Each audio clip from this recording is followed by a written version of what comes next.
Assalamualaikum warahmatullahi wabarakatuh. Salam sehat dan sejahtera buat kita semua.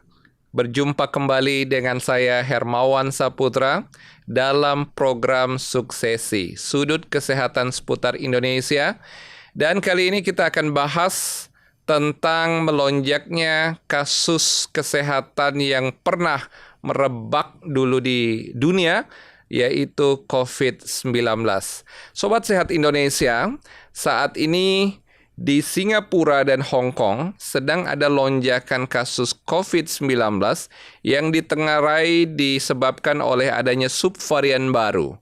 Dan tentu saja Indonesia adalah negara yang cukup berpengaruh ketika dulu terjadi pandemi COVID.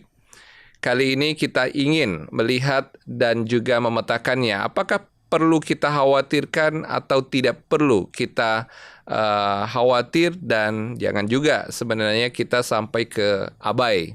Nah, kali ini berita yang muncul 3 hari yang lalu dari Singapura, di mana laporan kasus terjadinya kenaikan untuk COVID-19 dari 11.100 kasus menjadi 14.200 kasus pada penghujung April dan melonjak di Mei.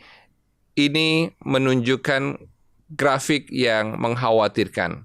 Apa sebab? Rupanya ditengarai adanya subvarian baru yang disebut sebagai LF.7 dan juga NB.1.8. Ini adalah varian turunan dari Omicron yang kalau kita ingat di kala COVID-19 di 2021 dan 2022 itu terjadi transisi yang luar biasa dari varian Delta ke varian Omicron. Nah, yang kita temukan di Singapura ini adalah subvarian dari virus rumpun virus corona yang disebabkan oleh Omicron.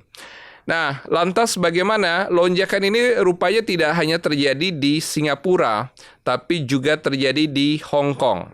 Nah, varian ini di Hong Kong bahkan menyebabkan intensitas yang cukup mengkhawatirkan. Ada puluhan kasus dengan severity cases yang luar biasa.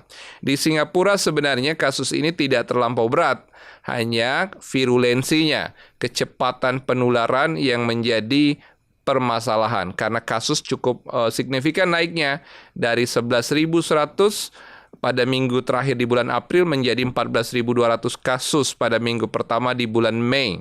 Nah, belajar dari pengalaman yang lampau, sebenarnya dunia, tidak hanya Indonesia tentu saja, sudah belajar banyak bagaimana kita keluar dari pandemi COVID-19 yang menyebabkan ratusan ribu nyawa melayang di seluruh dunia dan termasuk di negara kita di Indonesia. Kuncinya adalah pada daya tahan tubuh dan kesabaran kita dalam mengendalikan perilaku. Kita mengenal istilah 3M dulu, mencuci tangan, menggunakan masker, dan menjaga jarak. Mungkin kalau dalam situasi sekarang karena tidak dalam kondisi pandemi dan kondisi yang relatif lebih normal, kita tetap waspada dengan cara kebiasaan-kebiasaan yang lama itu harus tetap menjadi pola, terutama bagi mereka yang tidak dalam keadaan fit atau yang sedang ada gangguan kesehatan, apakah itu batuk pilek biasa atau influenza, atau bahkan merasa kurang nyaman dari dalam diri yang membutuhkan kebersihan dan juga higienitas, maka tidak salah ketika berpergian dimanapun kita menggunakan masker. Jadi masker itu memang secara filosofis diperuntukkan bagi yang sakit, supaya ketika batuk dan bersin itu tidak terjadi airborne transmission untuk penularan-penularan yang disebabkan oleh virus. Dan memang kebiasaan lain yang harus kita jaga sebenarnya melalui cuci tangan dan juga kebersihan. Nah, dulu di berbagai tempat publik itu ada titik-titik di mana tempat cuci tangan itu tersedia. Bahkan setiap orang itu membawa bakteri maupun antivirus di dalam tasnya, di dalam mungkin setiap bangunan itu pasti ada tempat untuk cuci tangan dan juga kebersihan dari antimikrobial. Jadi dia menggunakan antimikrobial. Dan tentu saja kebiasaan itu adalah kebiasaan lampau yang patut diulang apabila kita memang menghadapi kasus-kasus penularan penyakit seperti ini, terutama yang disebabkan oleh virus. Virus adalah mikroorganisme yang cukup cepat menyebabkan penularan. Dan apalagi coronavirus yang menjadi penyebab dari COVID-19. Coronavirus itu adalah virus dengan rantai RNA yang kalau dia bertemu dengan inang, artinya manusia, menular dari satu orang ke orang lain, seperti gembok dan kunci. Begitu tepat, maka dia akan bereplikasi dan akhirnya menular melalui pernafasan, apalagi dalam batuk dan pilek. Orang yang batuk dan pilek akan lebih mudah menularkan, terutama dalam ruangan tertutup. Nah, sekarang di Indonesia, kita cukup excuse ya. Jadi kita tidak lagi menemukan banyak tempat dengan penyediaan tempat mencuci tangan, untuk menyediakan tempat untuk kebersihan ya, semprotan untuk mencuci tangan itu udah jarang sekali. Bahkan yang menggunakan masker juga sangat jarang. Ini patut menjadi perhatian kita apabila kasus di Hong Kong dan di Singapura itu terjadi lonjakan yang signifikan dan ada pertukaran orang, turis misalnya, ataupun perjalanan wisata, perjalanan bisnis antar negara di wilayah Asia ini. Dan tentu saja dengan penduduk yang luar biasa besar ya, penduduk Indonesia yang lebih dari 281 juta, itu sangat rentan terhadap penularan apabila masing-masing kita tidak memperhatikan kebersihan dan higienitas. Nah, terakhir dari kebiasaan lampau yang cukup berpengaruh dalam pencegahan pengendalian COVID adalah menjaga jarak. Menjaga jarak itu tentu saja hal yang menjadi paling populer ya di masa-masa pandemi COVID dahulu, 2020, 2021, dan 2023. 2022, 2023 kita selesai.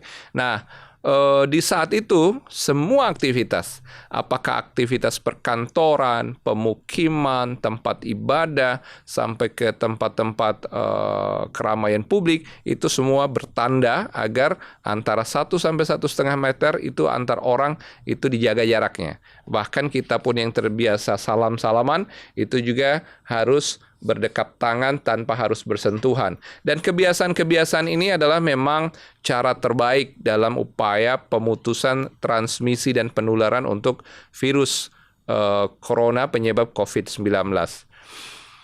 Nah, apa yang harus kita cermati? Tentu kita tidak berharap ya agar virus ini masuk ke Indonesia. Tetapi kalau kita melihat faktor resiko perjalanan dan kedekatan antara Hong Kong, penerbangan langsung ke Indonesia dan juga dari Singapura apalagi, nah ini patut kita waspadai di masa datang apakah akan turut terjadi kenaikan kasus di Indonesia atau tidak. Pertanyaannya, mengapa sih penting kita punya kewaspadaan? Kita perlu agar kita tahu daya tahan tubuh kita ini, imunitas kita siap nggak menghadapi virus yang memang rumpun baru ya, atau varian baru dari rumpun virus corona. Nah, imunitas yang baik, yang kuat, itu tergantung dari pola makan, pola istirahat, dan kebersihan kita. Jadi perilaku. Nah, yang kedua, kita tidak ingin muncul varian yang lebih ganas yang menyebabkan severity cases. Jadi kalau virus itu penularannya cepat, itu disebut virulence. Tetapi kalau ganas itu severity cases, keparahan kasus. Dan kalau dia bertemu, tadi kuncinya, antara virus baru ini dengan inang, kalau dia seperti gembok dan kunci tepat begitu, akan terjadi replikasi yang cukup cepat. Ini kita khawatirkan. Dan maka itu jangan sampai terjadi, terutama melalui cara kita menjaga diri apabila ada gangguan kesehatan, menggunakan masker, terbiasa mencuci tangan, dan juga sekaligus menguatkan daya tahan tubuh. Mobilitas tinggi menjadi resiko. Makanya kalau ada hal-hal tertentu, pastikan dalam bermobilitas, bergerak dari satu tempat ke tempat lain di tengah keramaian, senantiasa memperhatikan lingkungan sekitar agar terhindar dari penularan COVID-19. Sobat Sehat Indonesia, yang terakhir saya pikir untuk menyikapi ini tidak perlu ada kekhawatiran yang berlebihan, hanya saja kita patut mengingatkan bahwa dulu kita sempat ada vaksinasi COVID-19. Tentu vaksinasi COVID ini penting sebenarnya, hanya saja di Indonesia kita melihat tidak lagi populer ya untuk vaksinasi walaupun tetap dianjurkan oleh pemerintah. Nah, yang penting harus dipahami bahwa tingkat imunitas kita menurun seiring waktu karena juga kasus sebelumnya sudah sangat jarang terjadi dan akhirnya orang-orang juga excuse sekaligus vaksinasi yang tidak lagi populer dan ini menyebabkan kita harus punya awareness. Protokol kesehatan kembali harus kita galakan dan tanpa kejadian adanya COVID-19 pun ini harusnya menjadi habit yang lebih baik karena sehat itu mahal. Kalau terjadi sakit, sangat sulit untuk kita atasi. Yang terakhir, kita ingin memastikan bahwa lonjakan kasus COVID di Hong Kong dan Singapura menjadi pengingat bahwa virus ini masih ada dan dapat kembali meningkat kapan saja. Oleh karena itu, kita perlu menjaga dan menerapkan kewaspadaan diri, melindungi diri dan orang-orang sekitar untuk kebaikan negeri Indonesia. Sehat diri kita, lingkungan kita juga terjaga baik dan sehat, maka sehat Indonesia. Salam. Berjumpa kembali dalam Hermawan Saputra Official Channel untuk suksesi berikutnya. Terima kasih.